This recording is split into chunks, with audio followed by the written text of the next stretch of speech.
Are we there yet? Wow.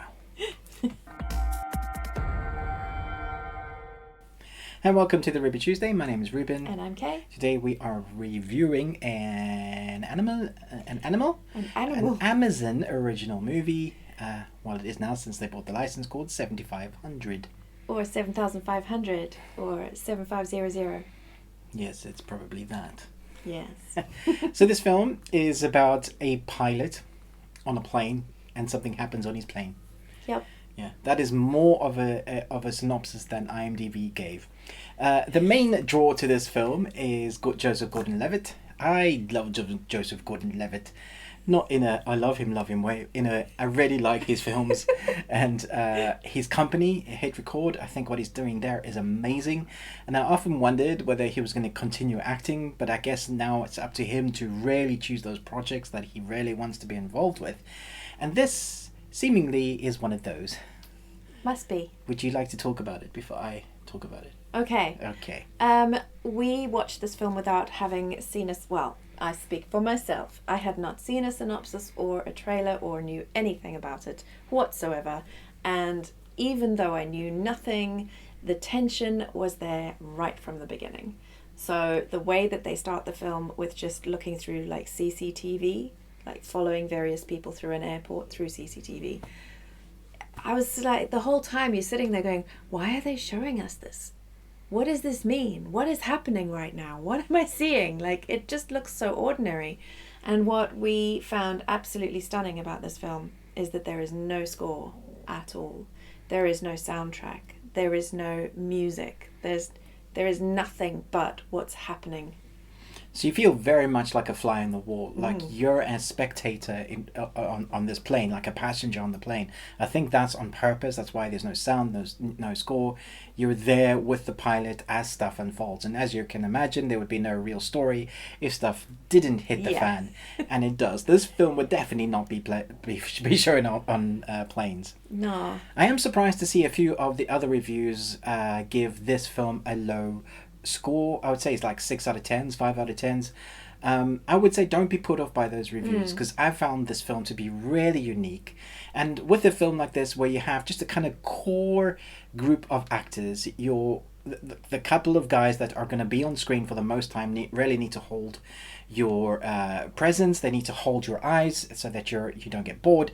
And Joseph Gordon-Levitt, he does that. But there are other one particular young actor that I thought he was fantastic. You know, you felt for the plight that they were going through. Yeah. Talk more. I mean, we watched it while eating, and I wouldn't recommend that, because we were like stress eating. You know, when you're just like because it was just so tense. Yeah, I mean, it doesn't really let up. Yeah. It's also very realistic, which I thought was clever.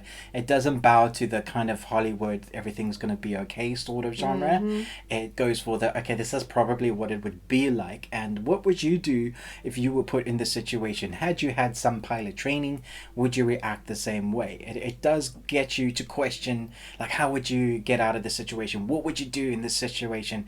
When do you do certain things when it becomes apparent that it's you or a bunch of other people's lives, or it's you and the ones you love? It's that kind of thing that they put into play, which is very nice.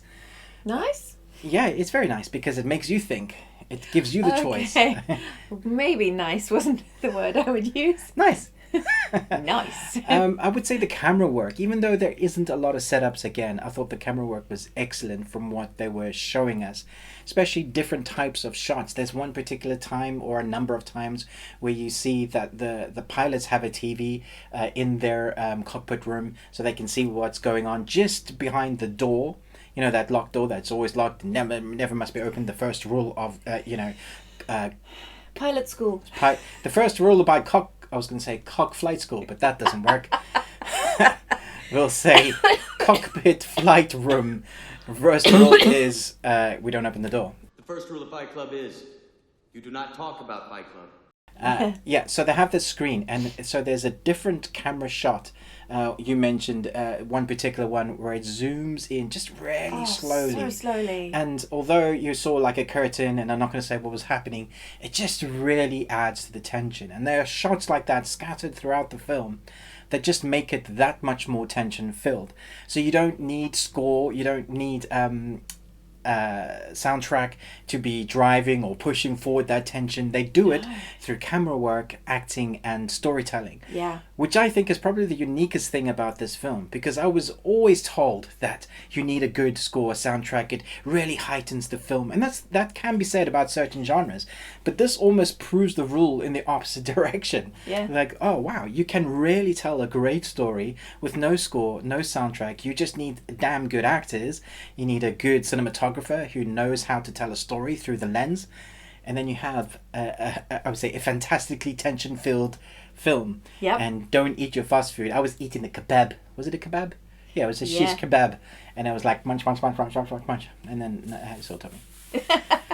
Yeah. I was going to say, first rule of Fight Club. You do not talk about Fight Club. Oh, that works better. Yeah. Yeah. Don't open the cockpit door. Ever. Not first rule of Cockpit Club. Flight Club.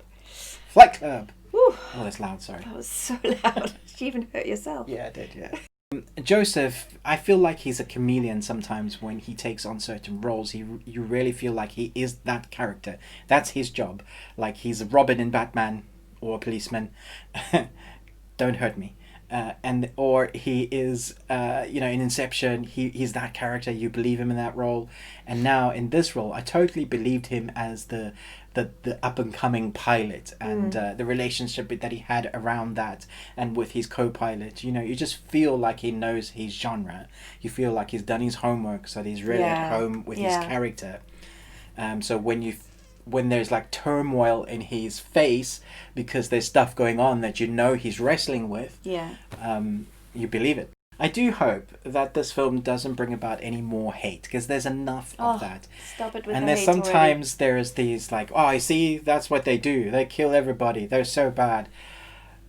We don't need any of that. No. This is a film. It's well done. It's a story telling something that might have happened or that could have happened. It's not based on fact, although stuff like this has happened before. I just really hope that people see it for what it is, a very well told, tense story. Yeah. And I think also it does challenge certain stereotypes as well. So, don't just get hooked into, oh, it's just stereotypical. There, towards the end it does challenge those beliefs. Yeah. So. All in all, I thought this was very good. Better than the 5 and 6s I've been seeing around. Yeah. I'm going to give this an A-. I'm going to give it a B+. And there you go. We both enjoyed it. Let us know in the comments below. Are you looking forward to this? To let you know that this film actually comes out tomorrow, Thursday. It was scheduled for Friday. So if you were like planning to watch it on Friday, you can still do that. Yep. But if you want to watch it a day sooner, you can. You can, because I guess they're bringing it forward because there's so much other new content coming out, especially on Friday. They want to try and beat the rush a little bit, I guess. Yeah. So thanks so much for watching this review. But most of all, until next time, remember, live long Tuesday. And fasten your seatbelt.